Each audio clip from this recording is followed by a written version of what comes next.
இந்த வீடியோவை பார்க்கிற நீங்கள் லைக், ஷேர், சப்ஸ்கிரைப், கமெண்ட் பண்ணுங்கள். ஆண்டவரை துதிக்க வேண்டும் என்கிற வார்த்தையின் அடிப்படையில தான் நம்ம என்ன செய்தோம்? சில வாரங்கள் அநேக வேத வசனங்களை என்ன செய்தோம்? தியானித்தோம். ஆண்டவர் நம்மை அதிசயமாய் நடத்தி வந்தார், நம்மை அற்புதமாய் ஆண்டவர் என்ன செய்தார்? நடத்தி வந்தார் என்கிறதான செய்தியை தான் 1 சாமுவேலிலிருந்து நம்ம பார்த்து கொண்டு வருகிறோம். வேதம் சொல்லுகிறது, உங்களை அதிசயமாய் நடத்தி வந்ததான கர்த்தரை துதிப்பீர்கள். அல்லேலூயா. அவர் உங்களிடத்தில் எவ்வளவு மகிமையான காரியங்களை செய்தார் என்பதை சிந்தித்து பாருங்கள். இந்த வருடத்தின் கடைசியில நம்ம செய்ய வேண்டிய காரியம் சிந்தித்து பார்க்க வேண்டும். எவ்வளவு மகிமையான காரியங்களை செய்தார். நம்ம யோசிக்கலாம், எவ்வளவு மகிமையான காரியங்களை நீங்க ஒண்ணா அந்த வருஷம் துவங்கினதிலிருந்து 2023 ஜனவரி 1ஆம் தேதியிலிருந்து இன்றைய வரைக்கும் நீங்க வேணா உட்கார்ந்து கொஞ்சம் யோசித்து பார்த்தீங்கன்னா, ஆண்டவர் எவ்வளவோ மகிமையான காரியங்களை கர்த்தர் நம்முடைய வாழ்க்கையில என்ன செஞ்சிருக்கிறாரு? செய்திருக்கிறார். உண்மையாகவே செய்திருக்கிறார்.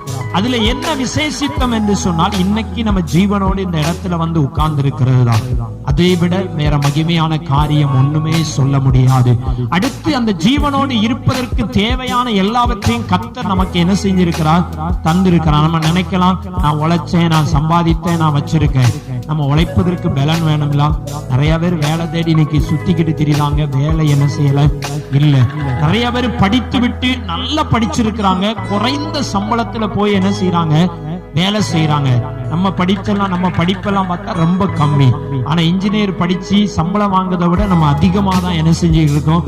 நமக்கு கர்த்தர் கொடுத்து கொண்டிருக்கிறார். நம்முடைய வாழ்க்கையில நம்ம அறிந்து கொள்ள வேண்டிய காரியம் என்னவென்று சொன்னால், எவ்வளவு மகிமையான காரியங்களை கர்த்தர் செய்தார் என்பதை சிந்தித்து பாருங்கள் என்று ஆண்டவர் இந்த வருடத்தின் இறுதி நாட்களை நம்மை பார்த்து சொல்லுகிறார். யோவேல் தீர்க்கதரிசன புஸ்தகம் 2ஆம் அதிகாரம் 26ஆம் வசனம், நீங்கள் சம்பூரணமாக சாப்பிட்டு திருப்தி அடைந்து உங்களை அதிசயமாய் நடத்தி வந்த உங்கள் தேவனாகிய கர்த்தருடைய நாமத்தை துதிப்பீர்கள், என் ஜனங்கள் ஒருபோதும் வெட்கப்பட்டு போவதில்லை. அல்லேலூயா. வேதம் சொல்லுகிறது, நம்ம ஆண்டவரை துதிக்க வேண்டும். எப்படி என்று சொன்னால், நீங்க சம்பூரணமாய் சாப்பிட்டு எத்தனை பேர் உங்க வீட்டுல நீங்க எத்தனை ரூபாய்க்குள்ள அரிசியை வாங்குறீங்க அப்படின்னு பாத்தீங்கன்னா, குறைஞ்சது எல்லாரும் 60 ரூபாய்க்கு மேல உள்ள அரிசியை தான் என்ன செய்வோம்? வாங்கி சாப்பிடுவோம். சம்பூரணமாய் நம்ம என்ன செஞ்சிருக்கிறோம்? சாப்பிட்டு இருக்கிறோம். நம்ம நினைச்சதெல்லாம் என்ன செஞ்சிருக்கிறோம்? சாப்பிட்டு இருக்கோம். கிறிஸ்துமஸுக்கு பாத்தீங்கன்னா நல்லா என்ன செஞ்சிருப்போம்? சாப்பிட்டு இருப்போம். எல்லாமே நம்ம சாப்பிட்டு இருப்போம். அடுத்து பண்டிகை நாட்கள்ல நம்ம நிறைய காரியங்களை சாப்பிட்டு இருப்போம். அது குறைவு, அது குற்றம் அல்ல. கர்த்தர் நமக்கு என்ன செஞ்சிருக்கிறார்? சம்பூரணமாய் நம்மை சாப்பிடுவதற்கு கர்த்தர் உதவி செய்திருக்கிறார். அடுத்து வேதம் சொல்லுகிறது, திருப்தி அடைந்து, திருப்தியை கர்த்தர் நமக்கு தந்திருக்கிறார். சம்பூரணமாய் சாப்பிடுவதற்கு கர்த்தர் உதவி செய்திருக்கிறார். நம்ம திருப்தி அடைவதற்கு கர்த்தர் உதவி செய்திருக்கிறார். அடுத்து வேதம் சொல்லுகிறது, உங்களை அதிசயமாய் நடத்தி வந்த நம்ம ஆண்டவர் எப்படி நடத்தி வந்தாரா? அதிசயமாய் நடத்தி வந்தார். அதிசயம்னா என்ன? வேதத்துல பாத்தீங்கன்னா அநேக அதிசயங்கள் நடந்திருக்கிறது. என்ன அதிசயம் என்று சொன்னால், கானாவூர் சாப்பாடு என்கிறதுனால சொல்லுகிறோம். கானாவூர் கல்யாண வீட்டிலே ஆண்டவராகிய இயேசு என்ன செய்கிறார்? கடந்து போகிறார். கல்யாண வீட்டுக்கு போனா கடைசியில என்ன இருக்கும்? சாம்பாரு ரசமா என்ன செஞ்சிரும்?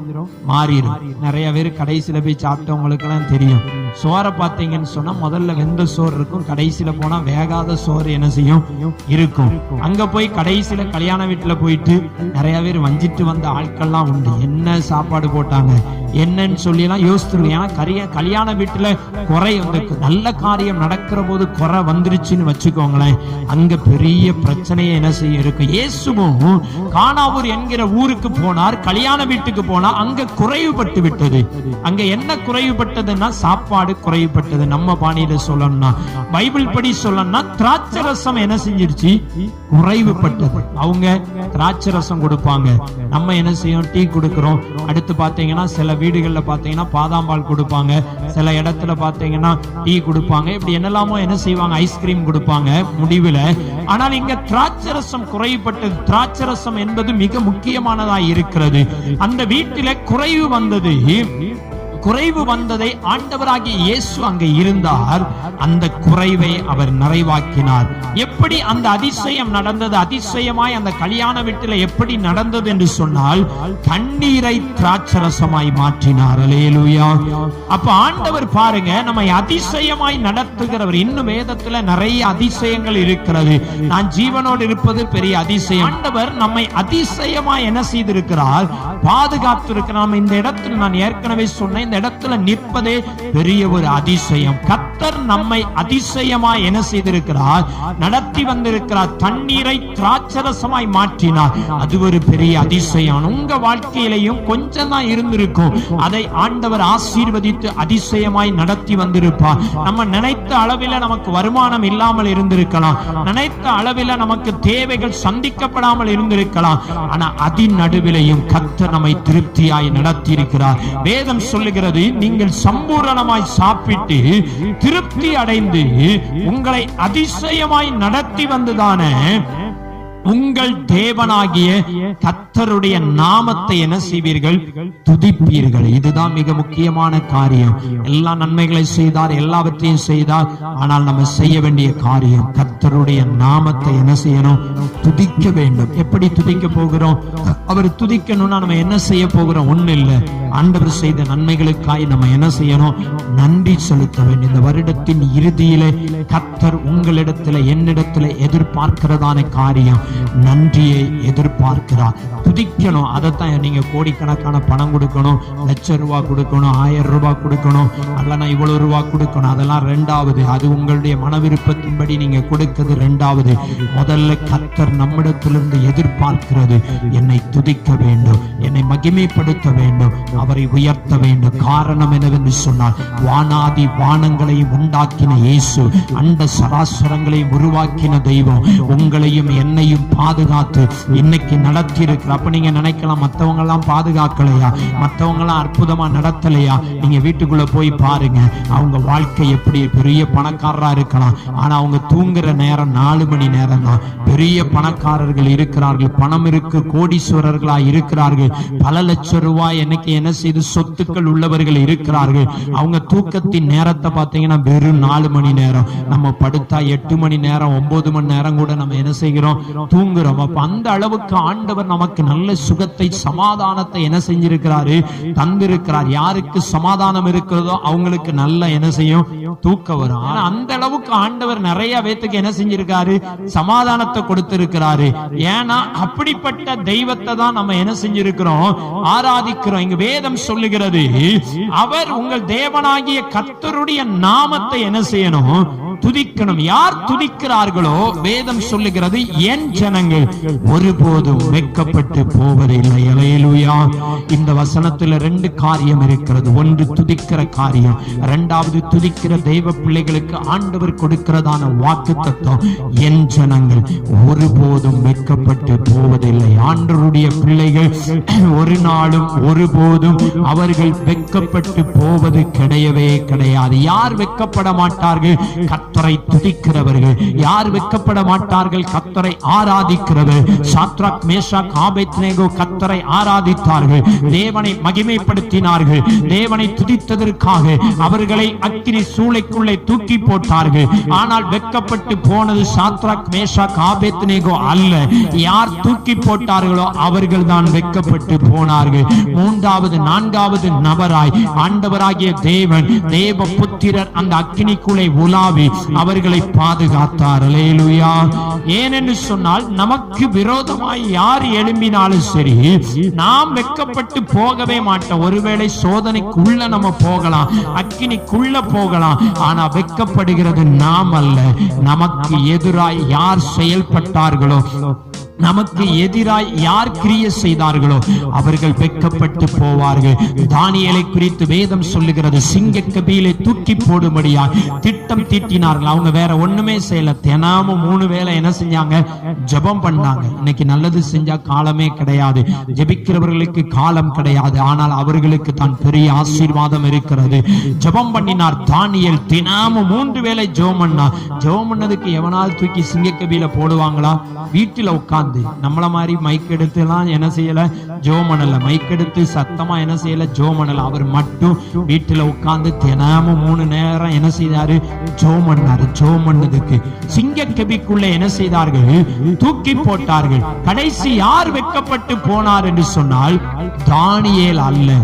எவன் தூக்கி போட்டார்களோ, தூக்கி போட்டவர்கள் தான் வெட்கப்பட்டு போனார்கள். தானியேலை சிங்கம் சேதப்படுத்த முடியவில்லை. ஆனால் யார் திட்டம் தீட்டினார்களோ அவர்களை ராஜா சிங்கக்கபிக்குள்ளே தூக்கி போடும்படி சொன்னா. வேதம் சொல்லுகிறது, அவங்க சிங்கக்கபியின் வாசலுக்கிட்ட போவதற்கு முன்னாடியே அவர்களை சிங்கம் அழித்து போட்டது, பட்சித்தது, அவர்களை நொறுக்கினது என்று வேதம் சொல்லுகிறது.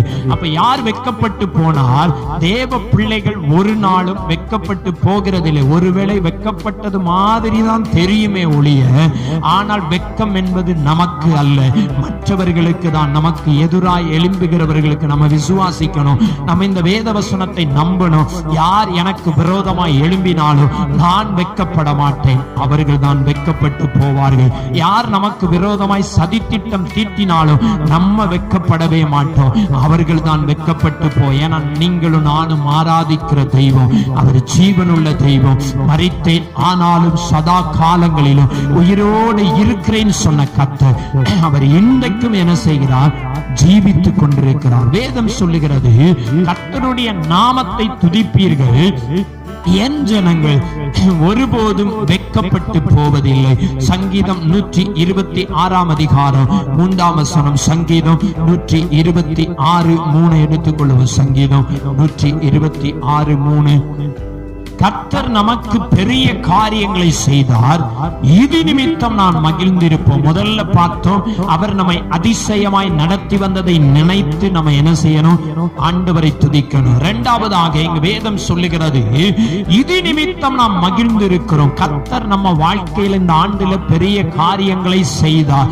என் வாழ்க்கையில செய்தார், உங்க வாழ்க்கையில செய்தார். நிச்சயமாய் தனியாய் நம்ம போய் ஒவ்வொருத்தரையாய் கேட்டோம் என்று சொன்னால் ஆண்டவர் பெரிய காரியங்களை என்ன செய்திருக்கிறாரு? செய்திருக்கிறார். வியாதியிலிருந்து விடுதலை கொடுத்திருக்கிறார். நம்முடைய தேவைகளை சந்தித்திருக்கிறார். பல வருஷமாய் வராத பணம் நமக்கு என்ன செஞ்சிருக்குது? வந்திருக்கிறது. பல நாட்களாய் பல வருஷமாய் கஷ்டப்பட்டோம், அதற்கு பலனாக வேலையில நமக்கு ஆசீர்வாதத்தை தந்திருக்கிறார். நம்முடைய கடன்களை அடைப்பதற்கு உதவி செய்திருக்கிறார். எத்தனை ஆபத்தின் நடுவிலே கர்த்தர் உங்களையும் என்னையும் பாதுகாத்திருக்கிறார். ஒரு சேதம் இல்லாமல் பாதுகாத்து. இந்த உலகத்துல கண்ண மூடுனா பரலோகத்துக்கு போயிருவோம், அது இரண்டாவது. ஆனால் தேவ சமூகத்தில் இன்னைக்கு கிருபையாய் நம்மை நடத்தி இருக்கிறார். தேவன் ஒரு குறைவில்லாமல் பாதுகாத்து இருக்கிறார். குறைவுன்னு சொன்னா சாப்பாட்டுக்கே வழி இல்லைன்னா தான் குறைவு. சாப்பிடுறதுக்கு ஒரு கஞ்சி கூட நமக்கு இல்லைன்னா அவங்க தான் மிகுந்த தரித்திரம், கஷ்டப்படுகிறார்கள். நமக்கு ட்ரெஸ்ஸை கத்த தந்திருக்கிறார், நல்ல சாப்பாடை தந்திருக்கிறார், எந்த குறைவும் இல்லையே. நம்முடைய தேவைகளை சந்தித்திருக்கிறார். கடன்களை ஆண்டவர் நமக்கு கடன் இருக்கதான் செய்யும். ஆனால் அந்த கடன்ல இருந்து சீக்கிரமாய் நம்ம என்ன செஞ்சிடணும்? வெளியே வந்துடணும். கடன் நம்மை அடிமைப்படுத்தி விடக்கூடாது.